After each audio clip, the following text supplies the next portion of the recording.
Welcome to today's episode of CLCI Live, brought to you by the award-winning and ICF accredited school, Certified Life Coach Institute. Sit back, relax, and enjoy today's episode. Money, money, money. What's that song? Money. Yeah. About money, moolah, cold hard cash. Who sang that song? Money, money, money. Well, there's different ones. There's Pink Floyd song. Pink Floyd's great. There's also the money. That's what I want. I forgot about that one. There's also Mo Money, Mo Problems. Yep. What's that one commercial for it's like either Peachtree or JG Wentworth? It's my money and I need it now. Definitely JG Wentworth. Yeah. That's what our topic is. Yeah. Can anybody guess what our topic is? We're talking about money and what our relationship to it is or is not. Our What else? emotional attachment to money. Our attachments, yes. I think also how it affects our clients and also how it affects us as coaches and how it affects our business, perhaps even, and How our it willingness affects to ask society as a whole. from our business. There's all kinds of emotional baggage that comes with money. While I was watching various things on this, one of the things that struck me that a woman said was she was in a room of people and asked what their relationship was with money, and every one of them, no matter where they were in life, no matter how much money they had a element of fear attached to their money. And she was like, how cruel is it that we all have to participate in a system that instills innate fear in us at all times? And it's like, oh man, that's true.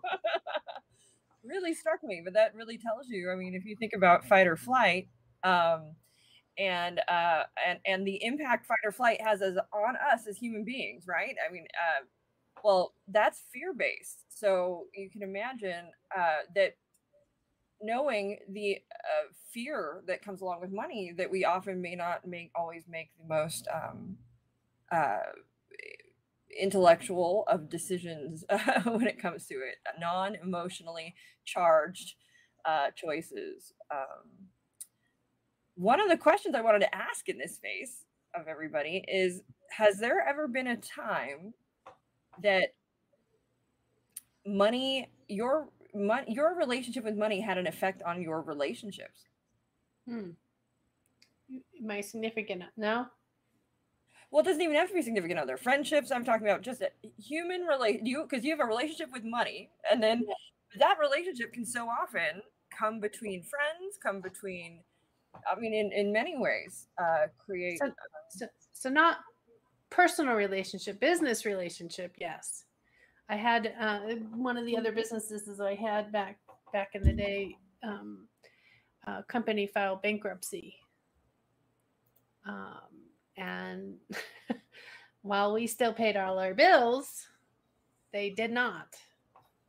And that was a tough time. That was really a tough time. So emotionally, while it didn't affect, meaning, of course it affected our relationship, but not in the sense of that it was a bad or caused us to fight more or anything like that. It just, we had to tighten that belt really fast, cinch it up.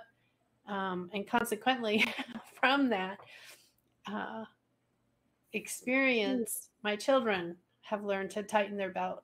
And, as we talk about that attachment, or there are some fears there of, we've had some really tough times and we don't want to go back. Mm-hmm. So that adjusts your behavior essentially for the long term. Yeah. I'm in a quick question. So now that when you've adjusted the behavior and you guys are saving, cinching your belt, etc., what does that do for you? Makes you work longer, harder, not have as much fun. What does that do for you emotionally? How do you feel when you're doing that? How do I feel emotionally? I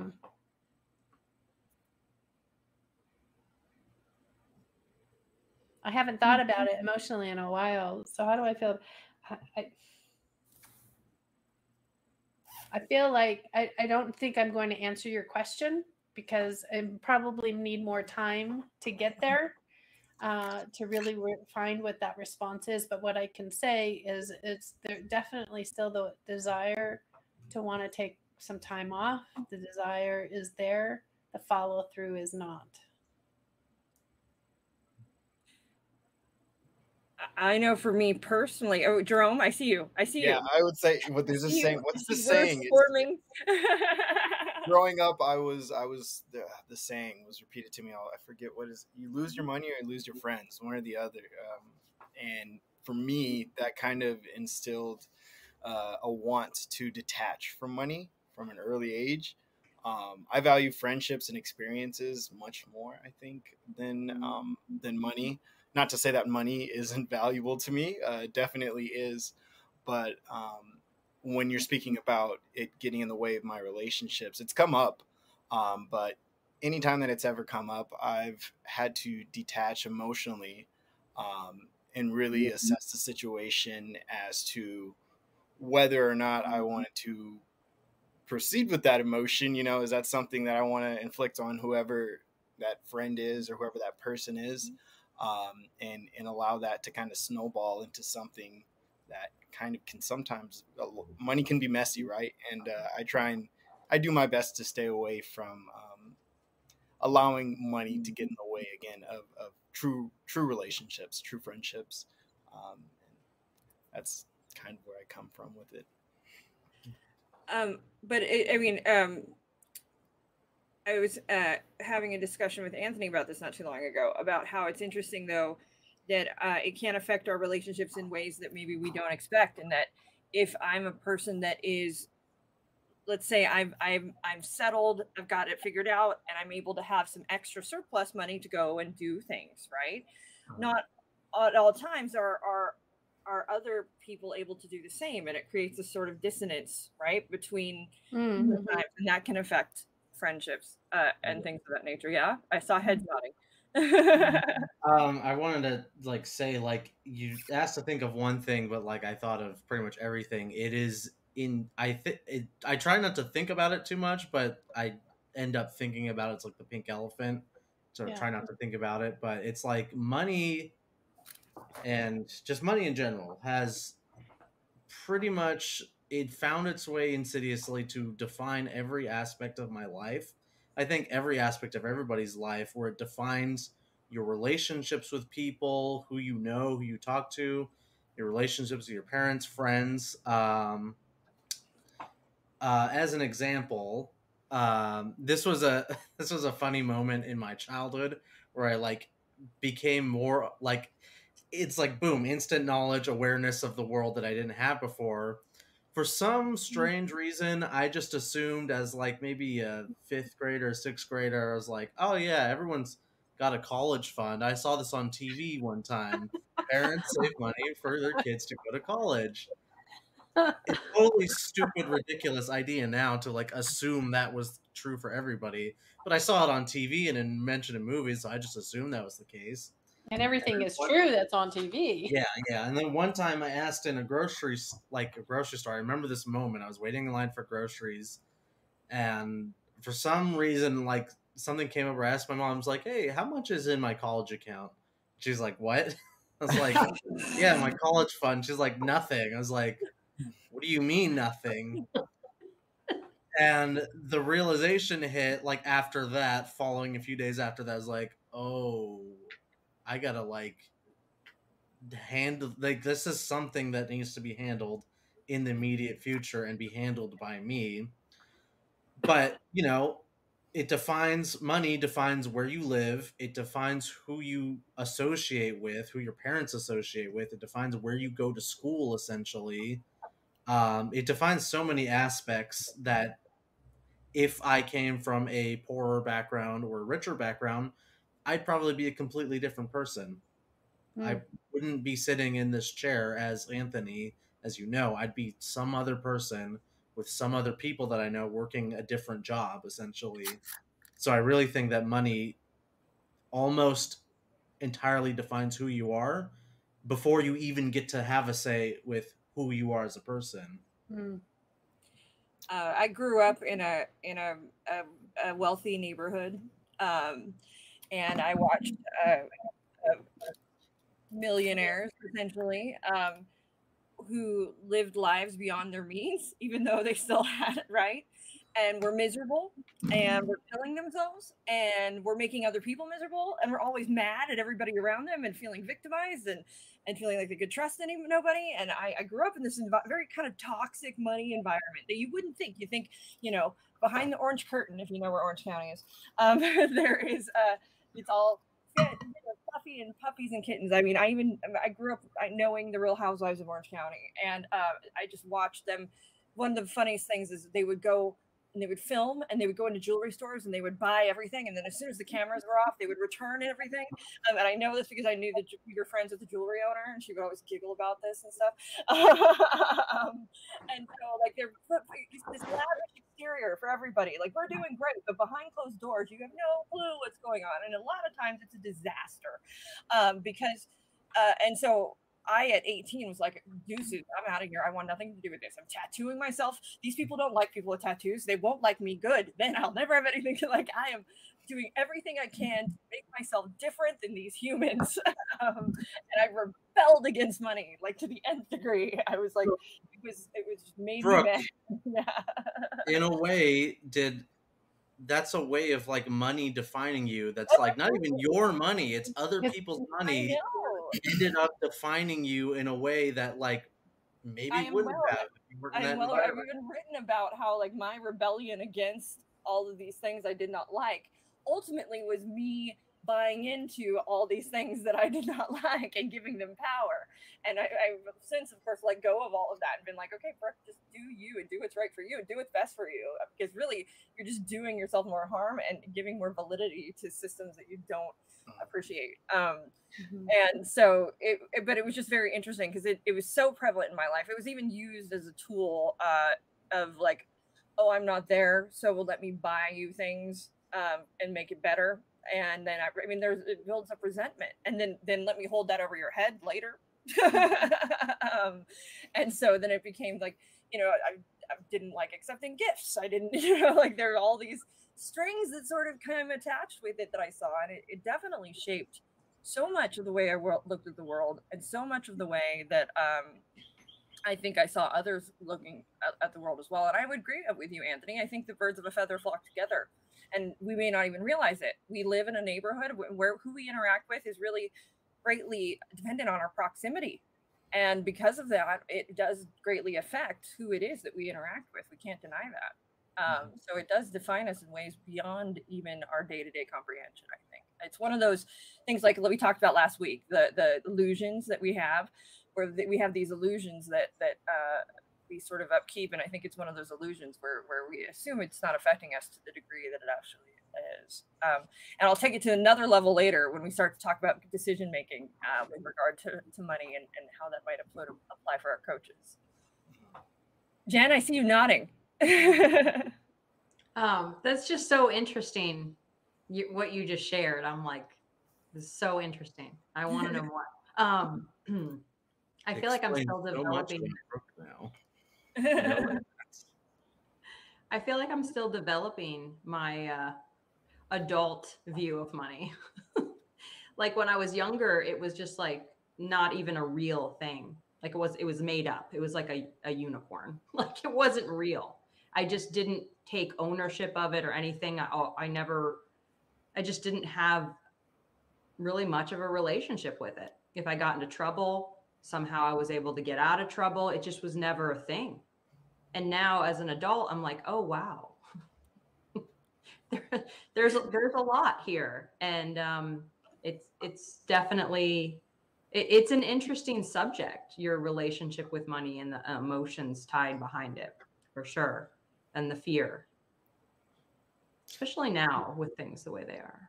Yeah, and it's getting a little threatening out there with the economy. They keep telling us how. I think part of my frustration with money comes from the fact that I realize now, at my age, its importance, because I was a little similar to you in my later teens and I guess earlier 20s, but also the realization that it is entirely fake. Like Yeah, it's no, not let's talk about the real. history.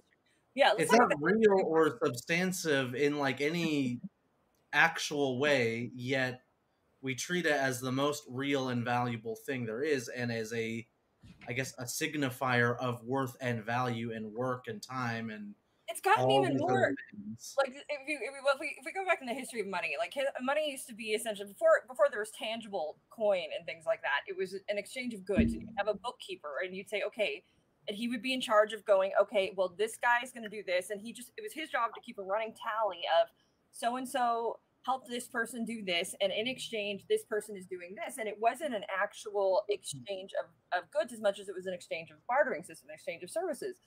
But then what began to happen is if somebody owed somebody money, they would issue them basically like coinage, IOU, but they would also make sure that coinage had their signifier on it, like there something that said, this is mine, this is my IOU, this is my whatever that is, and it became an extension, almost like an ego extension, it built communities, right? We know that this currency is accepted here because this guy does business here, and so hey, I got this much debt to him, but I have less. Let's trade these things out, and it became this form of trading. But all of that it was great marketing, had his name or whatever it is on it. Still exists today. You look at U.S. currency, you look at all the currency that's out there. Our currency is very much our currency. It's labeled. It's got our forefathers on it, and all these things. But what's even crazier now, when you think about it, how much do we deal in money now? There are stores you can go into and they don't even accept money. So it's become even less tangible. And now it's this digital good that's sort of going around, which is just even more odd because it's like it's there, I think. Right? Sometimes if I invest in the wrong thing, then there's less of it.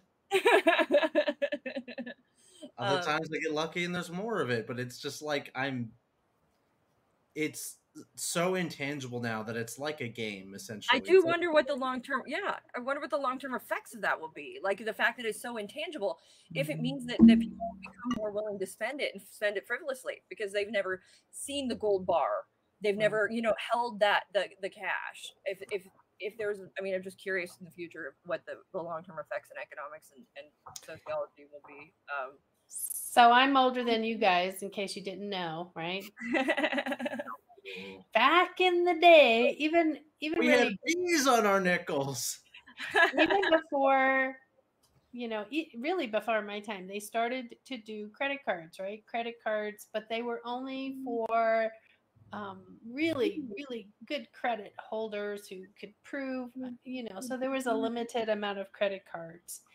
And then, what was it, in the 70s or 80s? I'm going to say the 80s, because I think it was a little bit more cognitive. I was a little more cognitive about money exchange, like what we're talking about, services and goods and credit cards and all that whatnot. Somebody said, oh, they're moving towards replacing cash with credit cards. And everybody would go, no, that's never going to happen. No. Now, fast forward, what year? We're 2022. And that's what I use all the time. I'm like, I hold the cash, the bits of cash I have, I don't spend it. I use the credit card. So we have tangibly gone through, as you went through some anthropology, Brooke, and gave us some history behind that. We continually evolve into something that doesn't really represent what we're utilizing. So it's kind of interesting how even that has changed through time. And then I think also, as we've gone through 2020, right, we all kind of stayed home and did things virtually. And I think that really solidified that next movement for credit card to be. And now Bitcoin. Well, and there's that. I haven't quite wrapped my head around that one so much. No, whole live topic on that some other time. Yeah. I like how Lisa said 2020, like the year that shall not be named. Yeah, right. Yeah, no longer do we call it the C word. We call it the 2020 year. Yeah, there's BC. It's there's before BC, C before and COVID, and Yeah. BC after COVID. Yeah.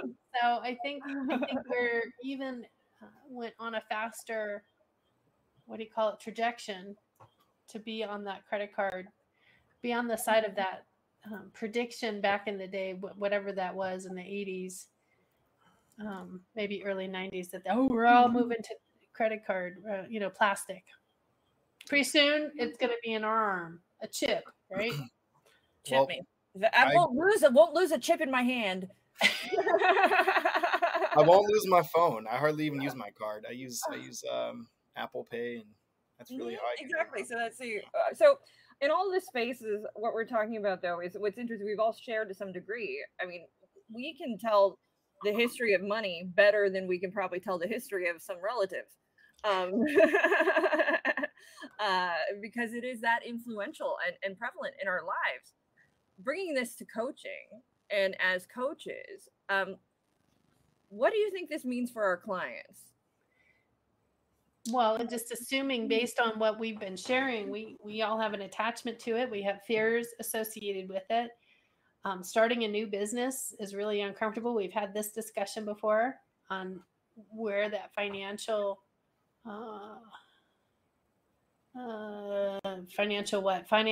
contribution to starting your own business concept is.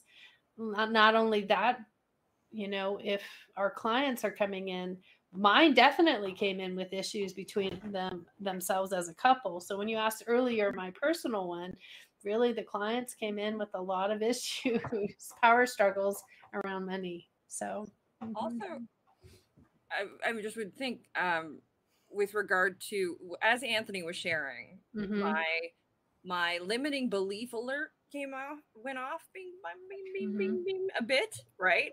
While it is true, and it is true for him, I could also see a client coming in with the same dialogue in many ways. I can't do that because of my station in life. It's not possible. And I think money definitely creates some huge limiting beliefs and obstacles for our clients. Yeah. Can you guys think of any examples where that might be the case, or? Well, it may not be adjacent. It may not come up in a coaching session, but it's prevalent enough where it could prevent somebody from coaching because they have a conflicting interests, where money is the main conflicting interest. I can't coach because I don't have the money to coach for X, Y, and Z reasons. So it might prevent them from even coaching with you in the first place. Right. Most people think they can't afford coaching. Yeah. Right. Most people are like, I can't afford it. But I couldn't afford it. So can I ask a question around that though? Honestly, can I ask a question? So we're just gonna sort of, it's like half marketer, half coach hat going on right now. It's like a mixed bag of hats. So you said that you didn't have money to do coaching, right? Was there anything in your life that you wanted that you could have found the money to do, to scrounge up the money, that it was worth money, you had money to do? To eat. Well, obviously, but I just mean. Yes, definitely. Such as? Well, just simply sacrificing eating out, just simple cutbacks on where I could save. I know exactly where I can save. So well, yeah, but even one step further than that. So then let's okay, you know where the money you can save, but you're saying to yourself, okay, but I don't have the money for coaching. So what would motivate you to start saving for coaching?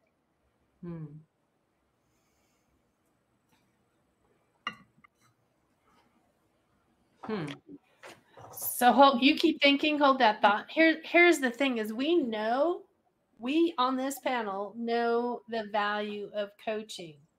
Well, that's what that's why I'm asking Jen. I'm saying, what would motivate? What would need? If in asking this question, I'm hoping that she gives. I mean, I don't want to say what I'm hoping she gives, but what would motivate you to start saving? What would have to happen? Let's say.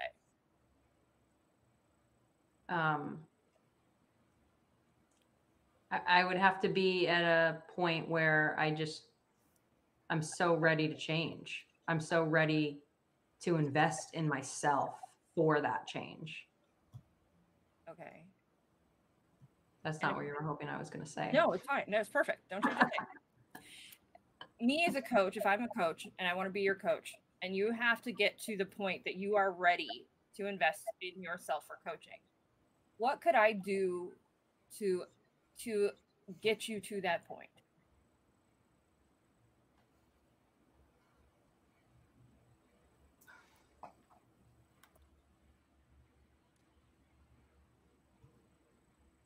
I don't know.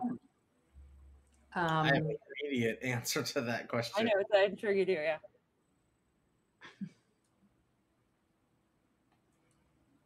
I don't know. I think the answer is probably nothing, to be honest. Because you have to be ready, right? If you're not coachable, you're not ready. I think that's a really good thing to talk about, though, in this space, is we as coaches. Let me ask one more question before I go down this path. Do you follow coaches now? Mm-hmm. And are there coaches out there you would hire and respect if you were ready?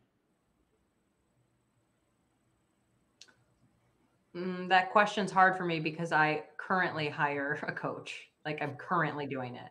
Okay. So you're currently, there you go. What got you there? You currently have a wait, now I'm confused. So are you paying your coach currently? Yes. Oh, perfect. Okay. So you got there. I got there, yeah. Yeah. Okay. So what got you there? I literally I had to choose the discomfort of the money being an amount that I was uncomfortable with. I had to just allow that uncomfortable feeling of like, this is more than I typically have ever invested in myself for personal growth. What is the expectation?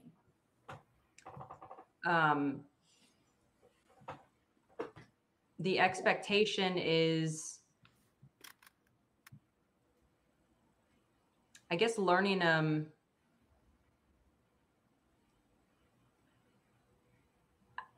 how to process life in a way that gives me more joy and ease and allows me to be in more alignment with who I am and what I want. How do we sell that as a coach?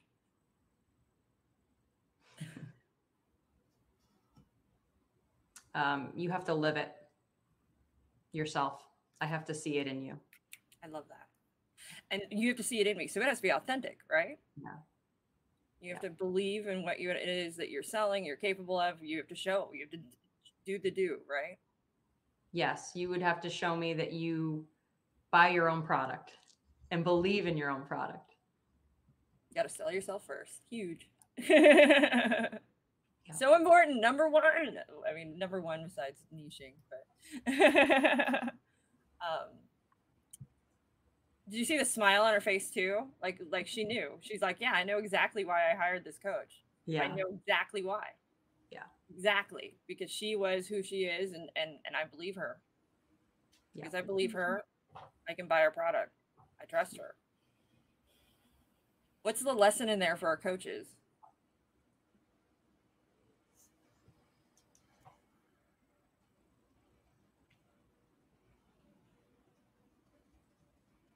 Everybody's brains. I see the hamsters. Is that open to the floor? Yeah. I think you've got to be authentically yourself, and don't be afraid to authentically be yourself, because again, you can't really fake what we're speaking about here. So to attract genuine clients on a consistent basis, you've got to not stray away from being who you are. You've got to be passionate about what you're sharing and what you're providing, and not let in that moment of expression, that passion, not let self-doubt, the ego get in the way.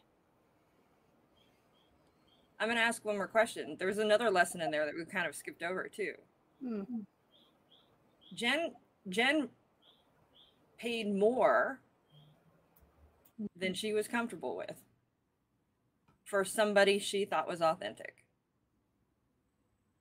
which for me tells our coaches who are out there terrified to ask for money when they're coaching, that if they believe in their product, if they're being authentic, if they're out there going, I can help you, and being passionate, authentic individuals, you can ask for what you think you deserve. You can ask for your product. Your value will be matched. On that last question, what did you ask? We went around. What did you just ask? The what was the lesson for our coaches there? No, it was what do you need to see in a coach or something? Jerome talked and then Lisa talked. One thing I would add to it, at least in my experience, is I want to see your struggle and I want to see how you operate. I want to see how you process things. I want to see how your mind works, right? Like I think about examples like Mike, right? Like his energy, the way he is doing life is so inspiring. Mm-hmm. I would hire Mike in a heartbeat. He just because that is coming through, that is translating to me, that is speaking to me. I want some of that, right? I want to have that same zest and joy and like ability to just be resilient and just keep going and just, yes. So share your struggle, I would say, because that is inspiring. I'll take it. Share your struggle and share your joy. Share your success as well. Yeah. Yeah. My Machiavellian brain is like churning right now. And it's, what is it that successful coaches are actually selling? They're not selling a product or commodity. They're not selling, pants or food or a bracelet, or they're not tangible things that they're actually selling that you can hold in your hand. What it sounds like, I'm not saying this is like true, the end all be all, but what it sounds like is that successful coaches sell an image of a lifestyle or a lifestyle, and you're essentially trading one intangible, money, for another intangible, a lifestyle or the presentation of a lifestyle, and then the process to get there. So when we talk about niching down the return on investment, we talk about what does that end goal look like? Where do you want to be? We try to bring the future into the present moment with the client and try to get them to pretty much visualize it and live in that moment. I think if you distill down what every single coach for the most part is selling, because we're not financial, we're not consultants, we're coaches. Yeah. So I think if you distill it down, every single coach is selling hope and possibility. Mm-hmm. Yeah. At the end of the day, they're selling the possibility of whatever that is that the client wants. Yes. And the coach is the example of what's possible for the client. And the successful coaches, you can see the results. Like it's very clear. Like if you were to coach, like let's say you had a coach you were working with and you wanted to be happier and well-fulfilled individual. If you coached with the most miserable SOB in the world who just did not look the image of a happy and fulfilled person, you're not really going to hand your money over to them. It's very clear that they're not living the lifestyle that you want to live. I want to tread carefully here, though, a little bit carefully, because when we say these things, what I want us to also know is to nobody's perfect. So even the coaches that are exuding they have their own struggles, they have their own things, they have their own, but I think, like Jen even said, share your struggle, be real, be authentic, and show that you're still out there doing it. Right? No, I'm still coaching. I mean, in spite of everything, you know what I mean? I think that's important. Yeah. What? Oh, go on, Lisa. So, one of the things that I will have a conversation about, you either got to put money in marketing, advertising, or you got to put your time and energy in getting out there in front of others. Right? And Either way, though, you're getting out there in front of others. you got to get out there. That's the bottom line. What we're talking about is the getting out there part. When you're in that coaching and client seat, you're not going to do what we're talking about in that sense. You're going to be authentic during the session, but your story is still not going to come up. It's going to kind of, when you're in that authentic seat, it kind of just, you know, that's where the person's coming from. You don't have to tell them in that seat. When you do and can tell them is before they ever come into your door. Hey, this is who I am. This is what I've gone through. This is what my struggle was. This is what, you know, as I'm going through my podcast, I'm going through this expression of what I'm struggling currently with and how I'm coming and working and doing. Those are the ways that you can be expressing who you are within your niche and how that growth potential occurs. What were you going to say, Brooke? I want to bring this back to money too, though. So like, I want to take it back to the money portion of this, and that.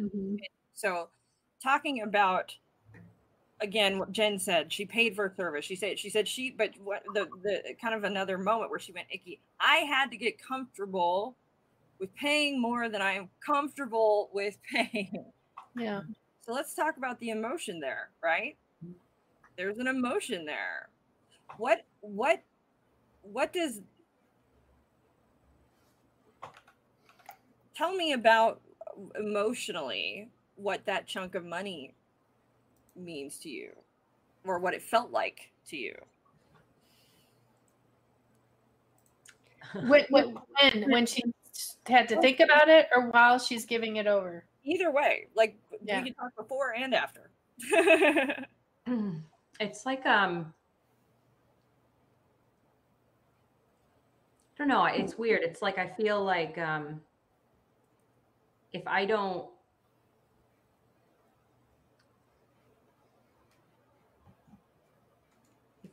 get results, and that's, I don't mean that, I mean that subjectively. If I don't get results, then I don't know. It's like there's just something that feels very vulnerable about that chunk of money and not getting results. I think that was my biggest thing. It is, if I don't have tangible results for this money, I will feel embarrassed, ashamed, regretful. So this all, which is, I mean, so the amazing emotions right there, right? Powerful, palpable emotions, embarrassed, ashamed, vulnerable, all because of an exchange of money, right? Because there's so much more to it than that, because it's our time. It's our life. Money is possibility for us. Much the same way coaching is. So we want to take this thing that's possible of doing a lot of other things. We're taking this one item, money, that can do so many things, and we're saying, okay, we're gonna direct it this way. We're making this decision. This is a poignant point that Dan brings up a lot in class, is that just by booking you, your client has taken a big step. It's a huge step. It's another reason I say charge for your services, because the accountability is so much more present when somebody hands you their money. Because why? They're handing you their time. They're handing you possibility. They're handing you potential. And they're feeling vulnerable and scared when they do. And that's where our job as clients is to come in and go, okay, or as coaches to come in and go, okay, let's do this work. And you got this, right? But that's why trust is so critical in marketing, because we feel vulnerable when we give people money.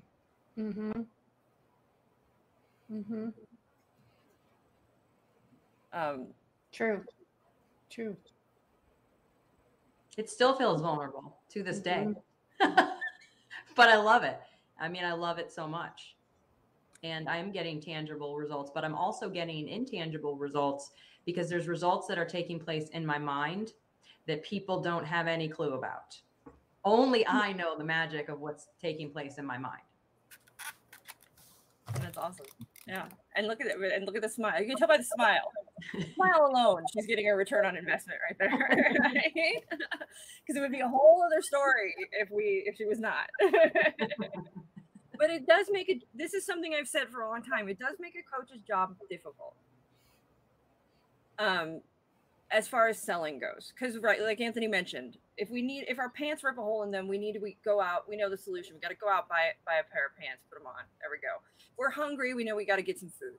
If if our power goes out, we haven't paid the bill, we got to pay our electric bill. Very tangible. As a coach, we're selling something that's a little that feels happiness. That's you're selling something that exists in the head of the client, and you're trying to pull that out. Like, of course, you do your marketing, you try to attract the people whose goals align with what you are putting out in the world. But even if you get very similar clients all the time, each individual client has a different version in their little noggin that you have to tease and pull out and get them to say to you and then work towards that. What you're selling exists in their brains, and you have to try to, you coach them to make that a tangible thing in their lives that they can say, oh, I've done X, Y, and Z. These are real results that I'm getting now. They're not just imaginary things.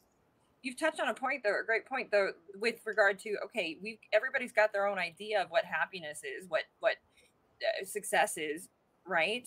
But money regardless all makes us feel one way.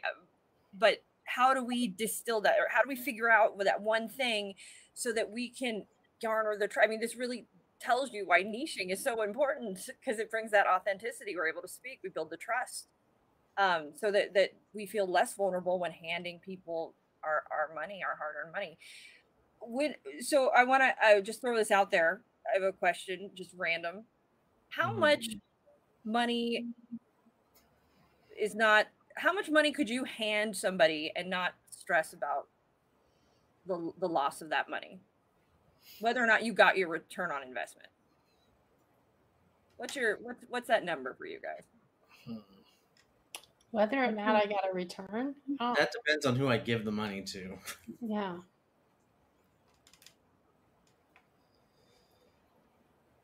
I'd probably want to. Yeah, I think that's a great answer. It depends who I'm giving the money to.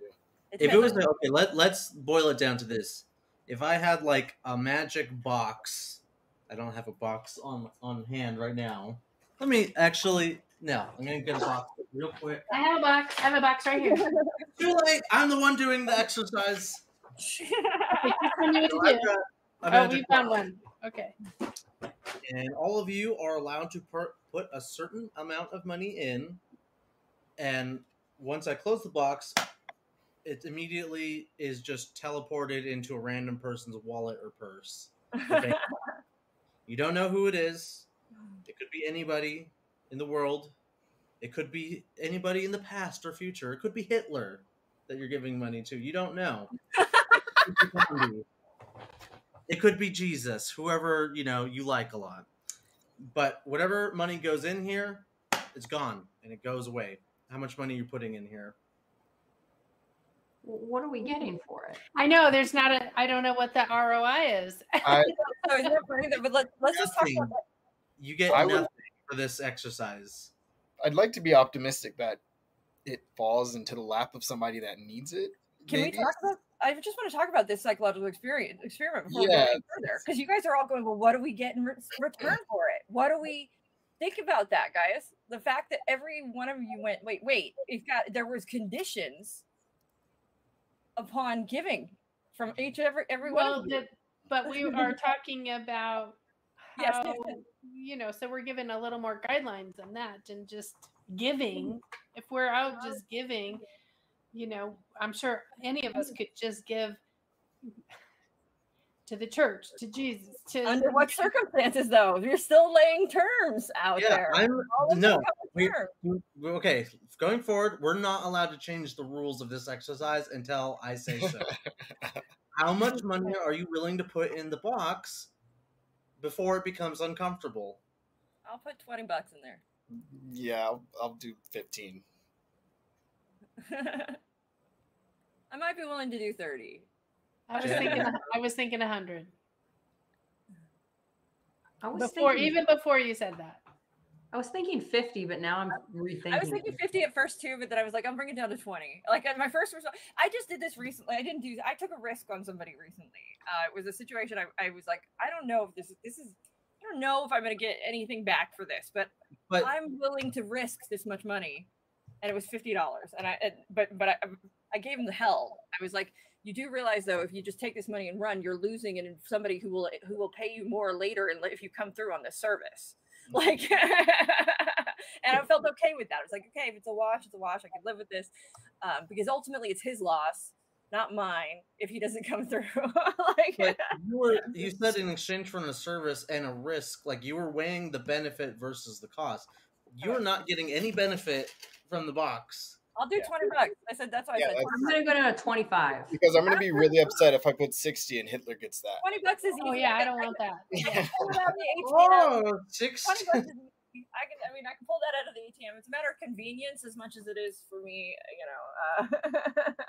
Oh, $60 American dollars. No, I'm not the one who's giving him money. That's Jerome. What is the point of your exercise? I was just because you asked the question, how much becomes, but that's like a low ceiling though. But we all look. Every one of us said $20 ish, 15 from Jerome. So maybe that's what the cost is of a discovery session or something. That's similar. Right there. That's how do we apply this to coaching? Well, that tells me that people probably throw $20 out there pretty easily, right? As somebody who's doing marketing or pricing or talking to somebody about pricing. This is a question I would ask somebody: how much for your ideal client is it easy for them to invest as a lower level offer, right? I guess my next question would be, what do you have to get in return for that to make that 50? What has to happen? But this might be a good exercise to give to coaches. Like, what can I do to this box to make you pay me $200 for something? What do I have to do to this box? Ultimately though, what was more interesting for me in all of this was that every one of us went, wait, what do I get in return? Or, oh, only under these conditions. Is it going to go to somebody good? Is it going to, there's so much, we have so much attachment to money and everything. But think of it this way too, though. How would you have felt if Anthony said, oh yeah, that money, I'm going to pick a situation that will make all of us feel icky. Okay. We're all going to feel icky from this. So yeah, that box full of money went to somebody with a gambling problem, and they have a family, and they gambled away that money along with their kids' Christmas money. How does that make you guys feel? That exact situation working at a casino. I know you were my inspiration there because you told me that story before. And I was like, oh God, that's horrible. Like, I had a visceral reaction. And so I was like, so how would that have made you guys feel? Not good. Right? Icky. Like, oh, never putting money in a box again. I think some of what you're describing is some from experience too, the things that we've experienced in our own lives and how they impacted us. And some of how it impacted, growing up with our families and how that got translated to us as well. I think it's inescapable to separate money from emotion. We can't do it. It's not. Well, even money from your own morality and sense of justice. Like, I was being tongue in cheek with the Hitler thing, but Jerome, how would you have felt if your $20 went to Nazi Germany? How about if it went to Putin? Yeah, let's put it in today's terms. Yeah. But I was thinking of what'd you go? I was gonna say the reason I picked 15 is I've lost money before in the past, and I'm not gonna be too upset if I lost $15, and I think that's my baseline. I'm willing to do. Like, I'm willing to play 20. I'd be a little like, I could have bought something with that. What I'm getting up to $20. Yeah, I'll buy scratch. I'll pitch in for scratchers and lotto. Up to But what I'm getting at though is that people feel morally implicated in the things that their money ends up going to. Yeah, absolutely. It's not just like, well, I'm getting something out of this. Like, let's say you Well, put yes, money in the we box. I think we justifiably feel morally implicated because if our money goes to things that are criminal, we can't actually go to jail for that. Like, Well, in some situations, yes. Others maybe not. If we're funding, What's the Tesla's guy's name? I was thinking of him. Elon Musk. Elon Musk. I was thinking, he doesn't need my measly $100 or $15 or $20. I better not go to him, right? So definitely we have those restrictions on what we would be comfortable with. But on the flip side, if all our contributions went towards the greater good for someone, then we feel good about what we've done. And so that attachment to feeling good or feeling bad, I mean, so there is what I would presume a homeless person on the corner back in California when I was there. And I had just gone grocery shopping. And I thought, well, I had seen somebody else come from a grocery store, be all out of it, get in their car that was a Mercedes, an older Mercedes, and drive away. I'm like, oh, that's really weird. So this person that's homeless, I'm assuming, just gone grocery store on the corner, I hand him some food. He was mad that I handed him food. That's not what he wanted. Money is what he wanted. So it's definitely food for thought, our attachment to this money situation. So coaches and clients have this attachment, and the ability to share our passion helps somebody want to invest in us as much as we're investing in them. I wanted to point out, when you started that, you said that what you did with your money would make you feel good or bad, depending on where it went or how it went. This is one of the things I said many times. I think this demonstrates it beautifully, is that we as people decide emotionally. Mm-hmm. We make our decisions emotionally. And then once we've made our decision, we justify it practically. Mm-hmm. Yeah. So we make our decision emotionally, and it goes, this is what I want. That is an emotion. This is all right. This is, and so I'm going to spend the money to do it. Boom. Then what we do is take all this, after we've decided, we go through all these hoops, and we jump through all these hoops going, okay, this is why it's okay. This is why it's okay that I'm spending it. This is what I'm going to get in return. And we go through this whole process of justification. But the truth of the matter is, we've already decided here. Mm-hmm. All of that justification comes afterwards. So that's why appealing to that emotional person is the power. Yeah. You can justify all, but that doesn't, they've already just made up their mind. And I can find a hell of a time changing somebody's mind when they've made it up, especially when they're deciding to do something for themselves from a personal place. They're going to actually, most of the time, go out of their way to justify the decision in such a way that works to make the decision a good decision. And they're probably not going to want to hear so much that it's a bad decision. So the work is done for you if you can appeal to the emotional person. Some clients I had who came from the opposite of wealth, really not well-to-do whatsoever. I worked in Costa Mesa. They took a bus from Long Beach. Anybody that takes a bus, that's going to be a hike of a bus to get to Costa Mesa. So yeah, that's a long bus ride. I mean, that's a long bus ride. It's at least a few hours. Yeah. Hours, I'd say, yeah. So they would they would take a bus ride to me. They couldn't get an earlier appointment. You know, we negotiated the time because that was the time they could get to me and get returned back to Long Beach. Anyway, so we were coaching the session. You guys have heard this story before, I believe. You know, third visit, they've come in. Now I'm asking them how they're working out their financials so that they can afford my services, because I was ready to give them everything under the sun in that place. And then they told me what they negotiated for themselves because they valued the experience they were getting from our coaching sessions.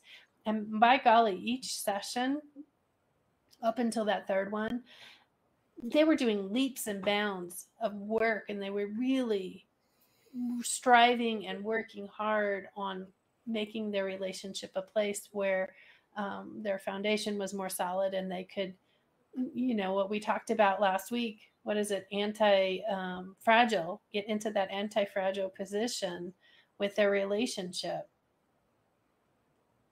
So that will, in a way,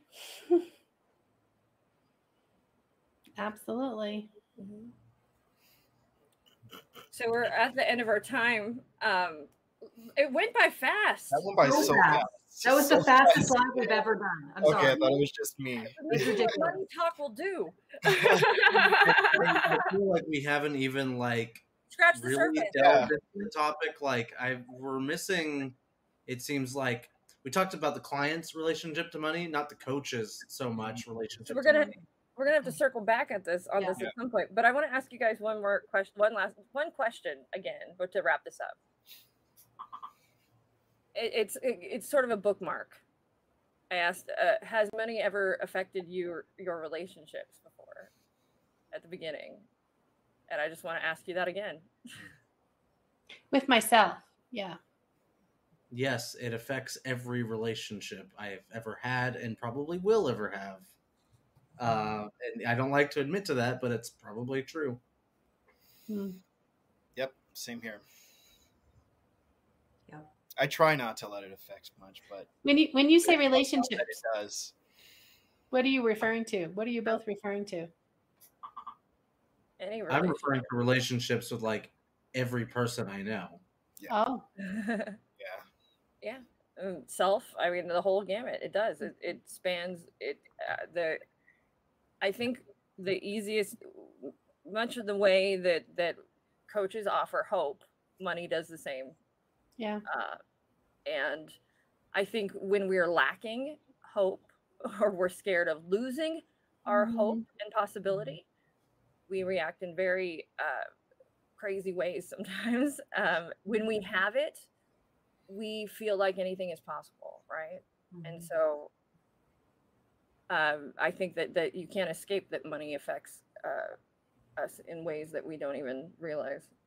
But I don't like it, but yes, I agree. but there's a great deal of power, as scary as this sounds, when we as coaches, we as people, we as acknowledge that and go, okay, this is what it does, this is the effect it has on me, and become conscious of that, because I think that's when we can really start to make choices from a less emotional place, and maybe places that are, that's where, if that, we so much to talk about, like the long-term thinking, long-term decision making versus short-term decision making. Like Anthony, you really said it there. Like we really have only scratched the surface in this space. It's crazy. So But can I just say, I'm so glad that I made the decision to spend an uncomfortable amount of money on coaching. Like, thank God I did that. Yes. That's the salt, right? That's the pith, the proof in the pudding right there. Yeah. So, yeah. All right, guys, we're gonna have to have like a money series at some point. Who wants to close it out? Jerome, close it out. Thank you guys for joining us. As always, join us again next week here, Tuesday at 4 Pacific Standard. And what is our topic? I didn't check today. What is our topic for next week, if anybody can recall? I had it up just moments ago. Give me a second. I will tell you. I what did it is. too. I would have had it memorized, but I added in other Have it stuff. up first. On your mark, get set. I think Anthony did it. Should we settle? We're speaking about settling, rationalization, compromise. Is that next? That's next week? Yep. So that kind of goes along with what we're talking about. Mm. We can bridge that. No, I I'm a thought that was liar. a few weeks out. That's a few Liar. weeks away. I'm like, Just yeah, kidding. no, that's not yet. That's a few weeks away. We're talking about cultivating your purpose. That's what Cultivating your purpose. Okay. Ooh, that'll be fun for me to go off on. So be sure to join us for that, everyone. Okay. If you enjoyed today, please go ahead and like this, share this with anybody that you think might need a little bit of insight on coaching, free of financial frustration. And thank you guys for joining us. See you guys next week. Hey everyone, thanks for tuning in to today's episode. Once again, this is brought to you by Certified Life Coach Institute. We're an ICF accredited school who certifies our life coaches in 3-day online intensive courses. In addition to other podcast episodes, feel free to check us out every Tuesday at 4:00 p.m. Pacific Standard Time on YouTube or Facebook for our CLCI Lives, where we get together and discuss various topics that are centered around sharpening your skills so you can become a better certified life coach. For more information, feel free to visit us at certifiedlifecoachinstitute.com. Until next time, be well.